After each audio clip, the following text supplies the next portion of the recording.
Oke, sekarang kita bakal lanjut masuk ke bagian CSS di React ya. Simpelnya di sini kita cuman akan mainan CSS yang sederhana, dan kita akan coba implementasi CSS lewat inline, kemudian via modules juga, sekaligus lewat eksternal CSS ya.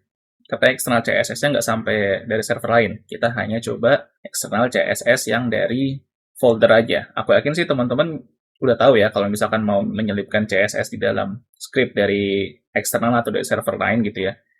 Teman-teman tinggal masukin aja di index.html-nya, kemudian langsung tembak ke server terkait, udah selesai. Tapi kalau misalkan CSS yang lain, kayak inline di dalam JSX sama CSS modules, itu agak sedikit berbeda ya di React. Jadi kita akan bahas dulu satu persatu.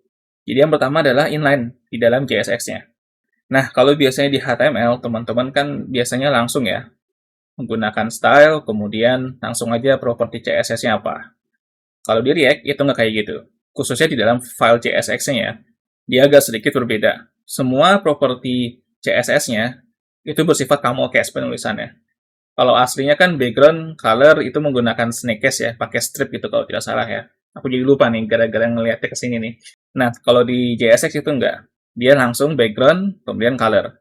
C-nya kapital. Di sini teman-teman bisa ngeliat sendiri ya, perbedaan penulisannya. Kalau misalnya nggak percaya, coba teman-teman bandingin aja sama penulisan sintak CSS yang biasanya. Itu berbeda, nggak kayak gini. Nah, satu hal lagi, sebelum teman-teman menyelipkan stylenya, itu teman-teman perlu bungkus dulu.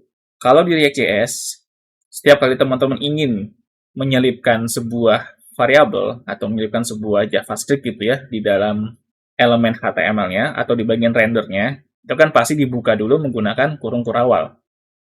Teman-teman bisa lihat di sini, kurung kurawalnya ada dua. Nah, biasanya kan cuma satu nih, cuma kurung kurawal yang warna biru. Sekarang ada dua. Kenapa demikian? Jadi kalau misalkan teman-teman mau benar-benar menyelipkan CSS secara langsung gitu ya, maka teman-teman harus bungkus dulu menjadi sebuah objek, yaitu kurung kurawal lagi. Makanya kenapa di sini kurung kurawalnya ada dua. Sebenarnya kalau misalkan teman-teman lihat di contoh sebelahnya, ini udah jelas banget yang aku maksud. Teman-teman juga bisa masukin dulu CSS propertinya di dalam sebuah objek. Di sini nama objeknya adalah Hello World Style, baru teman-teman selipkan di bagian render, di property style-nya, hanya menggunakan satu kurung kerawal aja. Jadi ini sama aja seperti teman-teman menyelipkan sebuah objek ke dalam sebuah elemen HTML atau bagian rendernya. Tapi aku selalu sarankan teman-teman ambil yang sebelah kanan seperti ini ya, kalau emang misalkan mau menyelipkan banyak CSS secara khusus gitu ya. Barangkali CSS-nya benar-benar spesifik gitu, dan nggak mau dijadikan file CSS, ya pokoknya punya alasan tersendiri lah. Harus melakukan hal ini di codingannya, maka sebaiknya teman-teman pisah lewat variabel seperti ini. Supaya bagian rendernya itu lebih rapih dan lebih enak dilihat. Ini untuk inline, mudah-mudahan teman-teman paham. Kita bakal lanjut ke bagian modules. Nah, kalau modules itu mirip kayak CSS eksternal yang di dalam satu folder ya, masih dalam satu struktur project gitu. Tapi perbedaannya adalah cara deklarasinya. Aku yakin kalau teman-teman perhatikan di folder yang kita pakai di episode sebelumnya, itu kan ada app.css dan ada index.css juga ya, di bagian app.jsx sama di bagian main.jsx. Sebenarnya di sana udah ada caranya, cuman itu bukan modul, itu yang eksternal biasa. Ini caranya agak sedikit berbeda, yaitu seolah-olah menjadikan si CSS ini sebuah modul. Teman-teman bisa lihat di sini perbedaannya. Kalau menggunakan modul, maka teman-teman perlu memberikan sebuah alias. Kemudian nanti kelasnya baru dipakai bersama dengan alias-aliasnya. Jadi kurang lebih sintaknya itu atau cara penulisannya alias nama kelas. Kemudian di dalam file CSS-nya itu sama aja. Kayak bikin CSS biasa, teman-teman tinggal bikin kelasnya apa, kemudian properti CSS-nya apa, dengan tulisan CSS yang biasa. Yaitu menggunakan snake case. Sorry, aku lupa ini snake case apa kebab case ya?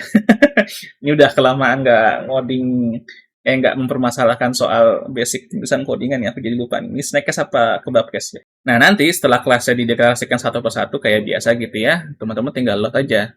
Import nama alias modul CSS-nya apa, kemudian diarahkan ke direktori CSS-nya. Dan jangan lupa, penulisan file CSS-nya itu juga harus agak sedikit diatur. Jadi ada tata keramanya lah. Kurang lebih penulisannya itu seperti ini. Huruf awalannya besar, bisa dibilang ini sebagai aliasnya gitu lah ya. Jadi sebenarnya di sini dipakein teks saja, aliasnya nggak masalah. Kemudian dikasih modul, kemudian baru ditutup dengan CSS. Jadi itu untuk memberitahu bahwa CSS ini akan kita gunakan dalam bentuk modul. Oke, kurang lebih seperti ini ya untuk yang modul. Sekarang satu lagi yang terakhir sebelum kita tutup, yaitu bagian CSS internal dalam satu struktur folder yang sama. Ya, silakan teman-teman buka codingan yang kemarin. Kita bakal coba ambil contoh dari situ. Oke, di sini udah ada app.csx, kemudian ada index.css, dan juga ada app.css. Nah, teman-teman jangan bingung dulu kenapa di sini ada dua CSS ya, ada index sama app.css. Simpelnya begini, kita coba buka main.csx. Kalau teman-teman ingat-ingat lagi kemarin, sebetulnya index.css itu di-load di sini. Dan perlu teman-teman ketahui, selama kita melakukan praktek, kita tidak mengubah main.csx sama sekali. Nah, jadi bisa dibilang, index.css ini itu sebagai fondasi dasar CSS aplikasi teman-teman. Jadi katakanlah seperti ini. Teman-teman suatu saat nanti pakai React.js terus install framework seperti Tailwind, kemudian Bootstrap, atau nggak Semantic UI dan framework-framework CSS lainnya, maka udah pasti teman-teman bakal selipkan import CSS-nya framework tersebut di dalam index.css ini. Jadi tinggal teman-teman hapus, terus ya udah teman-teman tinggal import apa CSS-nya, tergantung di dokumentasinya masing-masing. Kalau Tailwind ya import Tailwind di sini, kalau Bootstrap ya import Bootstrap di sini. Jadi sekali lagi index.cs-nya itu sebagai fondasi dasar aplikasi atau halaman website teman-teman yang akan buat.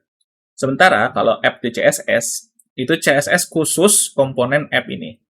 Kita tahu app.css ini juga bisa dibilang sebagai fondasi dasarnya aplikasi kita, tapi pada dasarnya bukan. Fondasi dasarnya itu ada di bagian main.csx. Nah, app.csx ini itu sebagai core-nya. Yang jadi pada dasarnya ketika nanti teman-teman udah mulai ngoding dan mulai bikin project lewat React.js, itu semuanya akan ditumpuk khususnya routingnya itu di dalam app.css ini. Maksudnya JSX, sorry. Tapi kurang lebih yang biasanya aku tangkap ya selama aku bermain di React.js, app.csx ini sebagai core dan main.csx ini sebagai fondasi dasar aplikasinya. Jadi segala sesuatu yang memang mau diimplementasi di semua bagian aplikasi biasanya taruh di main.csx seperti index.css seperti ini ya. Tapi kalau enggak ya udah dibikin per komponen. Tapi kalau sifatnya kayak oke, semua komponen harus menerapkan aturan ini atau kayak middleware gitu ya, maka itu akan ditaruhnya di app.csx. Mungkin teman-teman nggak ngerti sekarang, tapi suatu saat nanti kalau teman-teman udah mulai bermain menggunakan React.js pasti paham. Dan kalau nyari teori kayak gitu sebenarnya agak susah sih, karena itu bukan teori umum ya. Itu cuman teori nggak gitu penting-penting amat sih, jadi jarang orang ada yang ngebahas hal kayak gitu. Tapi minimal teman-teman tahu aja lah. Jadi setiap kali teman-teman ingin membuat CSS tambahan, tapi sifatnya bukan global atau bukan per komponen gitu ya, atau bukan dasar dari aplikasinya, maka teman-teman harus bikin CSS sendiri. Seperti app.css seperti ini. Tapi kalau misalkan sifatnya secara keseluruhan, maka aku saranin teman-teman taruhnya di index.css ini. Tapi ya tergantung, balik lagi, ke kesepakatan tim masing-masing ya. Ini bukan aturan mutlak, bukan aturan pasti yang harus diikutin, tapi balik lagi ke kesepakatan tim masing-masing. Begitu juga dengan framework yang teman-teman gunakan, kalau misalkan nanti sudah mulai pakai framework ya. Karena Tailwind, Bootstrap, kemudian Semantic UI itu punya caranya sendiri ketika teman-teman ingin menambahkan CSS tambahan. Jadi kurang lebih untuk penjelasan CSS cukup seperti ini ya. Mudah-mudahan teman-teman paham dan nggak bingung sama penjelasan yang aku sampaikan tadi. Nah, selanjutnya kita akan cobain routing sama form handler. Nah, di sini baru kita akan praktek habis-habisan. Dan di sini mudah-mudahan teman-teman dapat feel-nya gimana rasanya mulai bikin website yang simple menggunakan React.js. Jadi kita ketemu lagi di bagian routing di video selanjutnya.